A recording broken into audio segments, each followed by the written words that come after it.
सो यार class 10th में आप ट्रिगोनोमेट्री पढ़ते हो और ट्रिगोनोमेट्री के अंदर आप sign theta, cos theta, tan theta ये सारी चीज़ें पढ़ते हो। लेकिन आखिरकार ये होते क्या है, आप में से काफ़ी लोगों को नहीं पता होंगे और बस उसका जो वैल्यू है आप उसको बस रट जाते हो और फिर प्रॉब्लम सॉल्व करते हो। उसका जो एक्चुअल फील है वो आप नहीं ले पाते हो। तो हम आज उसी के बारे में देखने वाले हैं कि आखिरकार sign theta, cos theta, tan theta होता क्या है। तो देखिए यार, ट्रिगोनोमेट्री अगर आप पढ़ते हो तो ट्रिगोनोमेट्री कहते किसे हैं इसके बारे में आपको जानना पड़ेगा। ट्रिगोनोमेट्री ये लाइंस एंड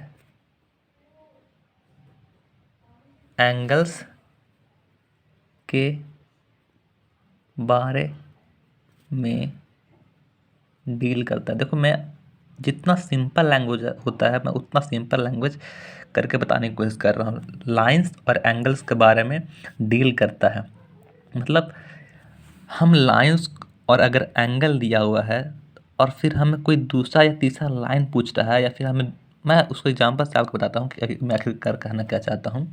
सपोज कि मैं एक ट्रायंगल ड्रॉ करता हूँ कुछ इस तरह से, ठीक है।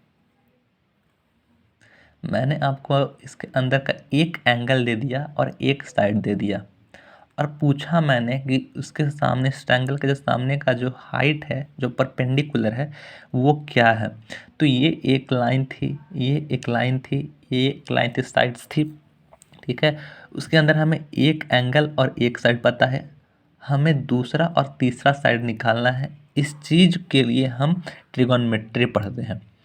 अब इसी के अंदर हमें देखना होता है कि साइन थीटा क्या होता है, कॉस थीटा क्या होता है, टैन थीटा क्या होता है और इसके जो अपोजिट होते हैं कॉसेक थीटा, सेक थीटा और कॉट थीटा, ये चीज़ होती क्या है। तो देखो यार, मैं लिखता हूँ सबसे पहले साइन, अभी मैं थीटा बाद में छोड़ देता हूँ, कॉस और टैन। बेसिकली अभी इन तीनों पे बात करते हैं। तो ये तीनों क्या होते हैं, ये तीनों रेशियो होते हैं। रेशियो आपने पढ़ा है, रेशियो आपने पढ़ा है। ये दो चीज़ों का जैसे कि मैं बोलता हूँ कि इसके अंदर एक साइड है हाइट, ये परपेंडिकुलर और इसका हाइपोटेनस। तो हम जब इन दोनों को डिवाइड करेंगे, जब परपेंडिकुलर को हम हाइपोटेनस से डिवाइड करेंगे तो जो वैल्यू हमें मिलेगा उसे हम कहते हैं साइन थीटा। मतलब क्या होगा देखते हैं, उससे हम कहते हैं साइन। ये इसके रेशियो को हम कहते हैं साइन। ठीक है, यहाँ तक समझ में आ रहा है कि परपेंडिकुलर को जब हम हाइपोटेनस से डिवाइड करेंगे तो जो वो वैल्यू मिलेगा, मतलब इसका रेशियो, परपेंडिकुलर रेशियो हाइपोटेनस क्या होगा। ठीक है, अभी इतना समझो कि परपेंडिकुलर और हाइपोटेनस का रेशियो किसी पर्टिकुलर एंगल पर क्या होता है ये हमें देखना होता है और इस चीज़ को हम कहते हैं साइन।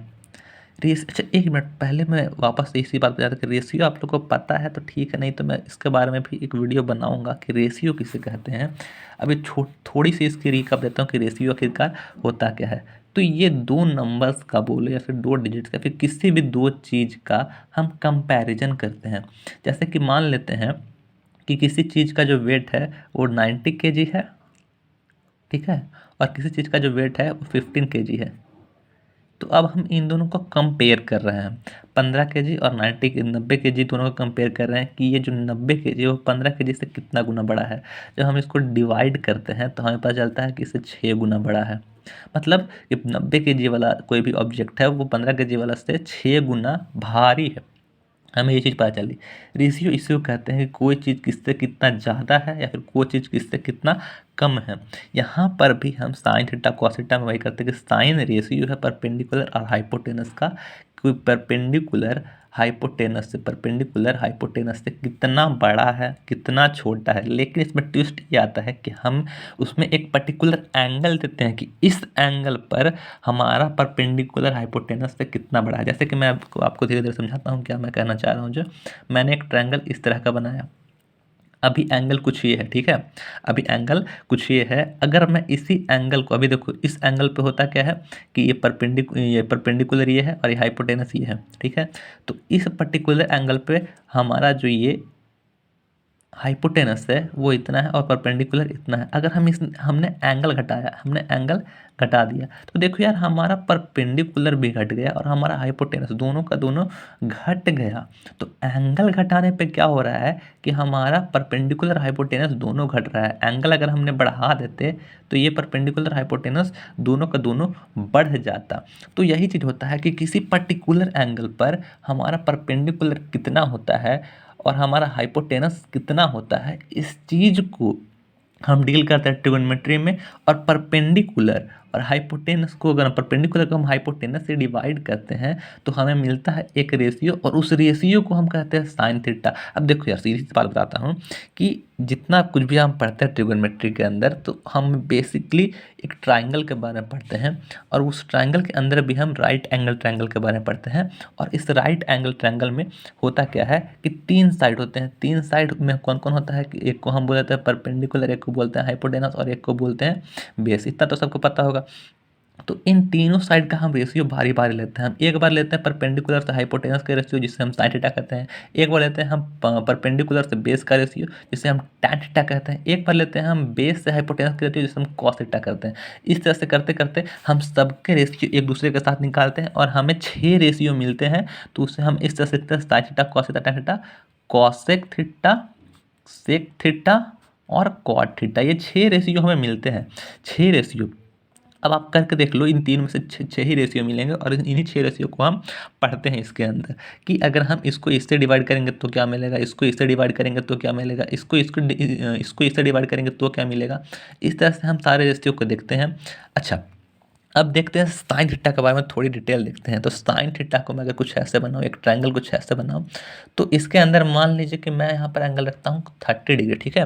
तो 30 डिग्री पर क्या होगा कि हमने इस चीज़ को देखा कि 30 डिग्री पे होता क्या है कि हमारा जो परपेंडिकुलर है और हमारा जो हाइपोटेनस है, इन दोनों का रेशियो आता है 1/2। मैं इसका प्रूफ भी देने का दूंगा आपको, इसके लिए एक सेपरेट वीडियो में बनाऊंगा कि ये 1/2 क्यों आता है।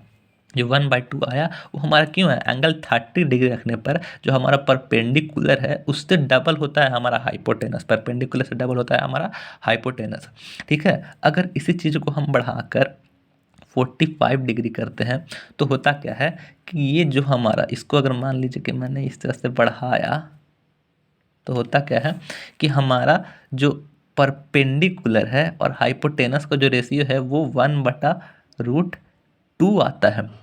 मैं सारे चीज़ का प्रूफ दूंगा कि ये चीज़ 1/√2 क्यों आ रहा है, 1/2 क्यों आ रहा है, 60 डिग्री रखने पर √3/2 क्यों आ रहा है, 90 डिग्री रखने पर 1 क्यों आ रहा है। ये सारी चीज़ का मैं प्रूफ दूंगा। लेकिन अभी ये बात जान लीजिए कि एंगल घटाने बढ़ाने पर हमारा इतना इतना वैल्यू आता है, ठीक है। इसके लिए अगर आप बोलिएगा मैं हर एक एंगल का हर एक वैल्यू पे, मतलब डिग्री एंगल के वैल्यू पे वैल्यू उतना क्यों आता है, मैं इसका प्रूफ आपको दे दूंगा। लेकिन अभी इस चीज़ पर हम ध्यान देते हैं कि ट्रायंगल के अंदर अगर हम साइन बोलते हैं तो साइन एक रेशियो होता है जिससे हम कहते हैं परपेंडिकुलर हाइपोटेनस का रेशियो, और उसके अंदर अलग अलग एंगल रखने पर अलग अलग वैल्यू हमारे पास आता है। जैसे कि हमने एंगल को अगर 0 रखा, ये एंगल हमने कर दिया 0, एंगल हमने कर दिया 0, तो हमारा क्या होगा कि जो वैल्यू है वो 0 होगा। अच्छा, एक बात और देख लेते हैं कि 0 क्यों होगा। हमारा होता क्या है कि हम क्या लेते हैं P/H, परपेंडिकुलर हमारा कितना है, यहाँ पर अगर हमने एंगल 0 कर दिया तो परपेंडिकुलर जो था वो तो 0 यहाँ पे आ गया, तो परपेंडिकुलर 0 हो गया। और 0 बट अगर हम H कुछ भी रखें तो वो तो हमारा 0 ही आएगा। तो साइन 0 का वैल्यू जो होता है वो 0 आता है। मैं इसी तरह से करते करते हर एक का प्रूफ, मतलब साइन 30 का वैल्यू क्यों आता है, साइन 45 का वैल्यू 1/√2 क्यों आता है, इस सार मतलब मैं हर एक एंगल का, साइन का हर एक एंगल का, कॉस का हर एक एंगल का, टैन का हर एक एंगल का भी वीडियो मैं बना के दूंगा। लेकिन अभी इस चीज़ को देखते हैं।